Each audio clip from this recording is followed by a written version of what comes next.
యేసుక్రీస్తునందు మీ అందరికీ శుభములు. యేసయ్య పరిశుద్ధుడు పరిశుద్ధుడు పరిశుద్ధుడు. ఫిలిప్పీయులకు రాసిన పత్రిక 2వ అధ్యాయం 1వ వచనం. కావున క్రీస్తు నందు హెచ్చరికైనను ప్రేమ వలన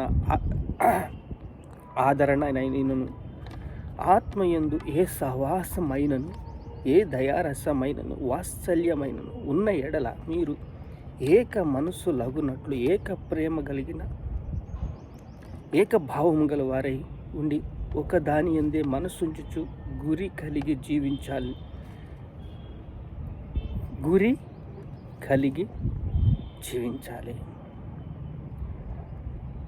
సత్యము చెప్పాలి, సత్యాన్ని సేవించాలి, సత్యాన్ని అన్వేషణ చేయాలి, పరీక్షించబడాలి. ఆత్మయందు ఏ సహవాసమైనను, ఆత్మలో ఏ సహవాసమైన దుర్భాష అయితే, హృదయంలోంచి మంచి మాటలు రాకపోతే అతనితో సహవాసము కట్ చేయండి. సహవాసం అనేది చాలా ముఖ్యము.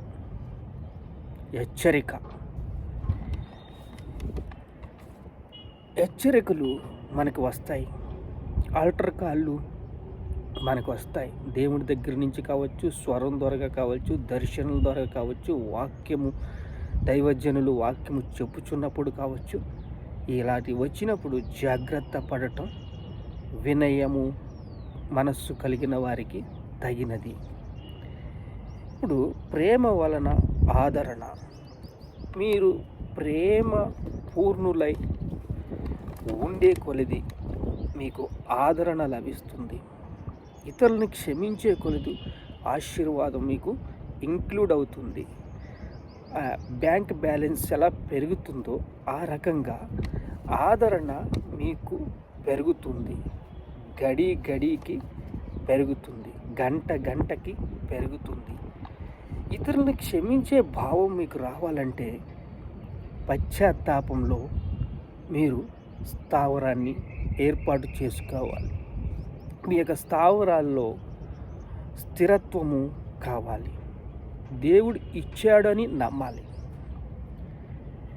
దేవుడు మీకు ఇచ్చిన దర్శనము, దాంట్లో మీ పాత్ర ఏమిటి?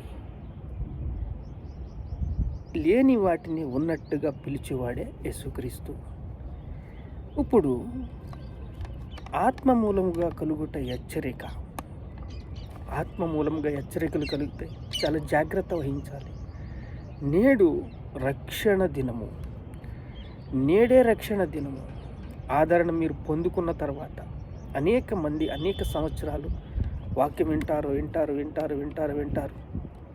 విన్న వాక్యాన్ని వ్యక్తి ఫలింప చేయాలన్నప్పుడు మీకు సడన్గా బాప్తిసం తీసుకుంటావా అని ఆల్టర్ కాల్ వస్తుంది. ఇవాళ తీసుకుంటావా, లేకపోతే ఈ నెలలో తీసుకుంటావా, ఈ వారంలో తీసుకుంటావా అని ఫోర్స్ చేసేవాళ్ళు మీ పక్కన స్నేహితులు కావచ్చు, ఆత్మీయులు కావచ్చు. వాళ్ళు పైరూపం మీరు లక్ష్య పెట్టద్దు, కానీ వాళ్ళు చెప్పిన మాటకి మీకు ఆగు. ఈ ఆగు అనేది మిమ్మల్ని ఎంత దుఃఖపరుస్తుందంటే, కానీ దేవుడు మీ వల్ల అనేక మందిని రక్షించాలని ఆశపడుతున్నాడు. నేడే రక్షణ దినము, ఇదే అనుకూలమైన సమయము. నేడే రక్షణ దినము, ఇదే అనుకూలమైన సమయము. మీరు ఎప్పుడైతే రక్షించబడాలని నిర్ణయం తీసుకున్నారో మీ పక్కన ఉన్నవారు మిమ్మల్ని ప్రోత్సహిస్తారు. వాళ్ళు చిన్న అంశాలు ఉండొచ్చు, వాళ్ళ మీద దూషణ మాటలకి ఫ్రెండ్షిప్ కట్ చేయడానికి ఏదైనా ఉండొచ్చు, కానీ వాళ్ళు పరిశుద్ధాత్మ పూర్ణులై మిమ్మల్ని ఫోర్స్ చేస్తారు. రక్షణ పొందుకుంటావా, బాప్తిసం తీసుకుంటావా, దేవుడి సన్నిధికి వస్తావా, దేవుడిలో నడుస్తావా? వాళ్ళు ఎలాంటి వాళ్ళైనా సరే వాళ్ళ యొక్క జీవితాలని, వాళ్ళ యొక్క గుట్టుని బయట పెట్టడానికి, వాళ్ళ యొక్క గుట్టుని చూసుకుని మీరు వాళ్ళని ఎద్దేవా చేసి మాట్లాడడానికి మీరు సరిపోరు. ఎందుకంటే ఆత్మ కలిగి మాట్లాడుతున్నారు వాళ్ళు. చూడండి, ఇదే ఆత్మయందు ఏ సహవాసమైనను, ఏ దయా రసమైనను, వాత్సల్యమైనను మీరు ఏక మనస్సు లగునట్లు. అంటే వాళ్ళు ఫోర్స్ చేస్తారు రక్షణ. ఇది ఇది ప్రతి ఒక్కరికి ఈరోజు జరుగుతున్నది ఇదే. మనుషులందరి మీద నా ఆత్మని కుమ్మరిస్తానని దేవుడు చెప్పాడు. అది ప్రాసెస్ నడుస్తుంది. వాళ్ళు ఉన్న సమయాన్ని బట్టి వాళ్ళు మనకి అగపడుతూ, వాళ్ళు మనల్ని అడుగుతూ రక్షణ పొందుకుంటారా, నేడే రక్షణ దినము అని. అంటే ఇది వచనాలు పూర్వకంగా చెప్పకపోయినా వాళ్ళ మాటల్లో, వాళ్ళ నాటు భాష మాటల్లో దేవుడి సన్నిధికి వస్తావా అని అడిగినప్పుడు, ఆగు, నీ ఉద్దేశం ఏంటి, నీ హృదయంలో ఏముంది, పాపపు తలంపులు ఇంకా నిన్ను ఫోర్స్ చేస్తున్నాడు అపవాది. అలా అపవాది ఫోర్స్ చేస్తున్నప్పుడు రక్షణ పొందుకోవడానికి మీరు అర్హులు కారు. ఎందుకంటే మీలో ఏముంది, హృదయంలో పాపం ఉంది. ఆగు అంటే దేవుణ్ణి ఆగమంటున్నారన్నమాట. ఇక్కడ జరిగేది ప్రతిరోజు, ప్రతి నిత్యము జరిగేది ఇదే. ప్రతి ఒక్కరి దగ్గరికి ఆల్టర్ కాల్ వెళ్తుంది. ప్రతి ఒక్కరితోనూ దేవుడు మాట్లాడతాడు. ఎలా మాట్లాడతాడు? ఎలాగైనా సరే ఈ యొక్క సహోదరి కావచ్చు, ఒక సహోదరుడు కావచ్చు, ఒక సమూహం కావచ్చు, ఏదో ఒక రకరకాల సమయంలో దేవుడు ఎలా మాట్లాడతాడో తెలియదు. మీతో రక్షణ పొందుకుంటావా? ఒక త్రాగుబోతుతో కూడా మాట్లాడతాడు దేవుడు. నువ్వు రక్షణ పొందుకుంటావా? వాడు బుద్ధులు ఎలాగుంటాయో తెలియవు, వాడి భాష ఎలాగుంటుందో తెలియదు, కానీ దేవుని ఆత్మ మాట్లాడుతూ ఉంటుంది. అప్పుడు ఆగు. ఏంటండి ఈ ఆగు అనేది? ఇక్కడ వాక్య భాగం యొక్క లోతుకి వెళ్తే, ఆత్మయందు ఏ సహవాసమైనను, ఆత్మ ఏ రూపంగా మనకి ఎదురుపడతాడో మనకు తెలియదు. ఏ రూపంగా మనకి వాయిస్ కాల్, యాక్టర్ కాల్ వస్తుందో తెలియదు. ఏ రకంగా మనల్ని దేవుడు ప్రేరేపిస్తాడో తెలియదు. ఆ రోజు, ఆ గంట, సమయం మనకు తెలియదు. ఆత్మయందు సహవాసము, ఇది దీంట్లో ఇంక్లూడ్ అయ్యి ఏముంటుందంటే, జాగ్రత్తగా చెప్తున్నాను వినండి. కక్ష చేతనైనను, వృధాస్యము చేతనైనను ఏమీ చేయక వినయమైన మనస్కునగాగి ఒకరినొకడు తనకంటే యోగ్యుడని ఎవరు ఎంచుతారండి? వాడు ఒక త్రాగిపోతూ నుంచి ఆల్టర్ కాల్ వస్తుందని మనం గమనిస్తామా? యేసుక్రీస్తు అంటాడు, నాకు బట్టలు ఇచ్చావా, నాకు అన్నం పెట్టావా, సబ్బాత్ దినాలు ఆచరిస్తున్నావు కానీ నాకు అన్నం పెట్టావా, నాకు బట్టలు ఇచ్చావా, ఎప్పుడు అడిగావు ప్రభువా నువ్వు నాకు బట్టలు, ఎప్పుడు అడిగావు ప్రభువా నాకు దానం ఇచ్చావా అని అలా అడిగినప్పుడు ఎలా వస్తుందో తెలియదు ఆత్మయందు సహవాసము. కానీ ఒక్కొక్కరికి ప్రేమపూర్వకంగా రావచ్చు, ఒక్కొక్కరికి దైవజనుల పూర్వకంగా రావచ్చు, ఒక్కొక్కరికి అదే వగేరా వగేరా వగేరా. మన పక్కన చుట్టుపక్కల ఉన్న ప్రతి ఒక్కరు కూడా మన మధ్యన సంచరిస్తున్నారు. వారితో ఏ దయారసమైనను, ఏ సహవాసమైనను, వాత్సల్యమైనను ఉన్న ఎడల మీరు ఏక మనస్సు గలవారై, ఏక ప్రేమతో, అంటే మీలో హృదయంలో ఇదిగో నీళ్ళు, బాప్తీసము ఇస్తావా? ఎవరు అడుగుతారు? ఎవరిని అడిగారు? ఏ నపుంసకుడు, ఆయన క్యారెక్టర్ లాంటిది, ఒక ఉన్నతమైన అధికారే, గుడ్ జాబ్. కానీ ఎవరైనా నపుంసకుడు, తనకి హృదయము వాక్యము వినగానే, ఫిలిప్తు వాక్యం చెప్పాడు, వాక్యము వినగానే ఇదిగో నీళ్ళు, బాప్తిస్మం ఇస్తావా? ఇదే జరుగుతుందండి లోకంలో.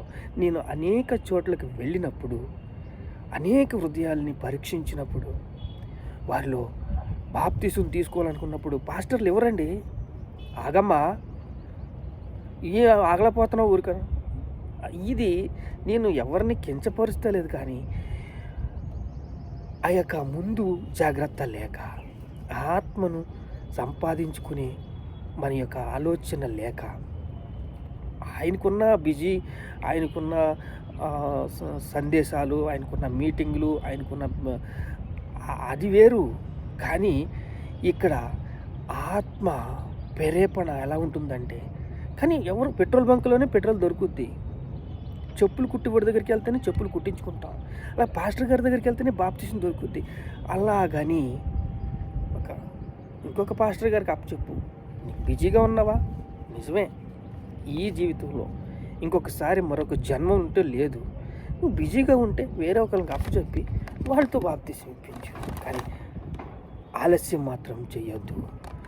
ఇక్కడ ఏ ఆత్మయందు ఏ సహవాసమైనను, ఏ దయారసమైనను, ఏ వాత్సల్యమైనను ఏకభావం గలవారయుండి ఒకదాని యందే మనసుంచుచు గురి కలిగి జీవించుచు నీవు దేవుని స్వరూపంలో సృష్టించబడ్డావు. దేవుని స్వరూపంలో సృష్టించబడ్డప్పుడు ఏక మనస్సే ఉండాలి, ఏక భావమే ఉండాలి, గురి కలిగి జీవించాలి. పనివారిని అడగండి, పనివారు ఇస్తారు. అనేక మంది పనివారు ఇస్తారు. వారికి జీతం ఇవ్వండి, వారికి డబ్బులు ఇవ్వండి, వారి బతుకుదేరు చూడండి, వాళ్ళకి భోజనం పెట్టండి, వాళ్ళ కుటుంబాన్ని ఆదుకోండి. ఎందుకంటే మీకు బిజీ కదా. అక్కడ ఆత్మ రక్షించబడాలి, తపన ఉండాలి, వేదన ఉండాలి, గురి కలిగి జీవించాలి. ఆదరణ వాక్యంలో ఉన్న శక్తి, ఆదరణ వాక్యంలో ఉన్న శక్తి రెండు ఒకటవుతాయి. ఆత్మయందు సహవాసం ఒకటవుతుంది.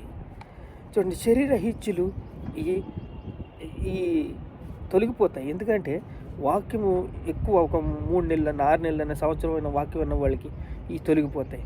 ఎందుకంటే చిచ్చి నేను పాపిష్టుడిని, ఇది చెయ్యకూడదని ఎప్పుడైతే కోటలు కూలిపోని, వాళ్ళ హృదయంలో పాపిష్టి కోటలు కూలిపోని ప్రార్థన చేసుకుందాం. మహాపరిశుద్ధుడైన తండ్రి, ప్రేమ, ఏక భావము, ఏక మనస్సు తండ్రి, సత్ప్రవర్తన, శుద్ధ మనస్సు, వాక్యం పంచాలి, ప్రేమతో ప్రకటించాలి. అయా, మార్టిన్ లూథర్ ఆత్మల సంపాదన కోసం 3 గంటలు ప్రార్థన చేసేవాడు. నశించిపోతున్న ఆత్మల కొరకు, వేదన కొరకు, దేశంలో, లోకంలో ఉన్న పరిస్థితుల్లో, ఉన్న సమయంలో ఆదివారం వచ్చిందంటే మళ్ళీ ఆదివారానికి 1 సంవత్సరం అయిపోయినట్లని భావించుకున్నట్లయితే మీరు సమయాన్ని, విలువల్ని కాపాడతారు. తండ్రి యేసయ్య, మా కళ్ళు తెరువు నాయన, మా ఆత్మీయ కళ్ళు తెరువు తండ్రి. మీకు స్తోత్రాలు, స్తోత్రాలు, స్తోత్రాలు. మమ్మల్ని బలపరిచిన ఆయన, ఆత్మయందు సహవాసమందు తండ్రి మమ్మల్ని బలపరిచిన పురుగొల్పునైనా మీకే స్తోత్రాలు, స్తోత్రాలు, స్తోత్రాలు. ఘనత, మహిమ, ప్రభావాలు మీకే చెల్లిస్తున్నాం తండ్రి. ఆమేన్.